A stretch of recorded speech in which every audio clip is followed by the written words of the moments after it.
Here with Cody Jacobs, crew chief for the David Gravel #2 Big Game Motorsports car. Cody, has it set in that yet that you guys are going to race for $1 million tonight? Yeah, I mean, it's really exciting. Anytime you can race for that amount of money, I mean, it's hard not to get excited, that's for sure. I'm looking forward to tonight. What do you think about this race and how hard it should be teched? I think this race should be teched extremely hard. I mean, I asked them, you know, jokingly, not jokingly, but I mean, I feel like the top 3 cars need to be taken up to the shed and going through very, very thoroughly. Anytime you're racing for $1 million, real money like that, I think the tech should be very, very serious. Absolutely. Just with how close that is, do you want to see after the race 2 hours of tech potentially change a winner? I guess where does that line kind of cross for you? Well, I just think ultimately when you have a serious tech guy and you have somebody taking those extra measures and going through those things, it's keeping everybody honest. And I don't think I just think it'll prevent people from possibly, you know, dicking around with different stuff like that.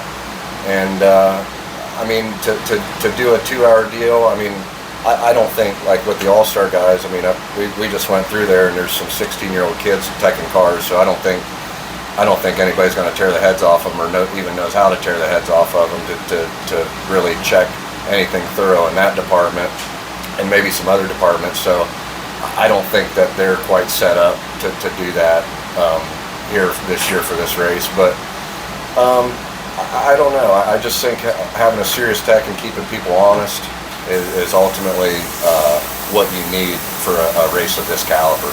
So you want to see more cohesiveness between All-Stars, World Racing Group, have the Outlaw guys tech this week is in your ideal world? Well, I mean, in my opinion, I mean, I know everybody, you know, and myself including, can bitch about the Outlaws, but at the end of the day, the World of Outlaws are the best at what they do. I mean, I feel like for this race, you know, Mike Hess needs to be up in the booth doing the competition directing. Their new tech guy Ethan has been doing a tremendous job all year long, teching different things. I mean, quite frankly, more things than I've seen being out here in the last 3 years. I mean, the World of Outlaws is the best dirt sprint car group that there is. And, you know, sometimes they make mistakes and sometimes we get frustrated with them, but I think ultimately they're the best at doing their jobs.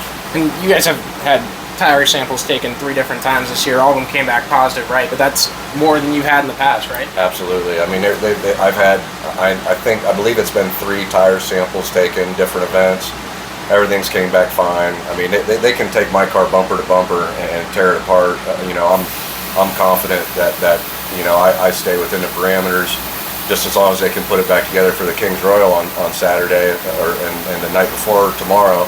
You know, I'm fine with whatever they do. So, yeah, I mean, they do a good job.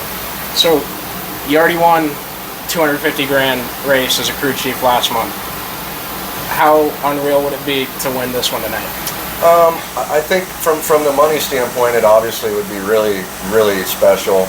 You know, I'm not a rich man, so anytime you can bag those big money races, it's nice. But as far as the prestige, I mean, obviously the Knoxville Nationals for me is where it's at. That'll always be the biggest, best race. I don't care. I mean, it could pay $10,000 to win. It's still the Knoxville Nationals to me. So that's the race from a prestige standpoint. But yeah, the money. I don't know if they'll ever do this again. Maybe they won't. Maybe they will. I don't know. But to win this would be great. I mean, I personally, instead of $1 million to race win a year, I'd rather race 10 times for $100,000 a year. In my opinion, I think that would be ultimately better as a whole for the sport. But hats off to Tony Stewart for throwing up this kind of money. It's unprecedented. It's you know, it shows his passion and love for dirt sprint car racing, and I think everybody's very thankful that he's doing what he's doing this weekend.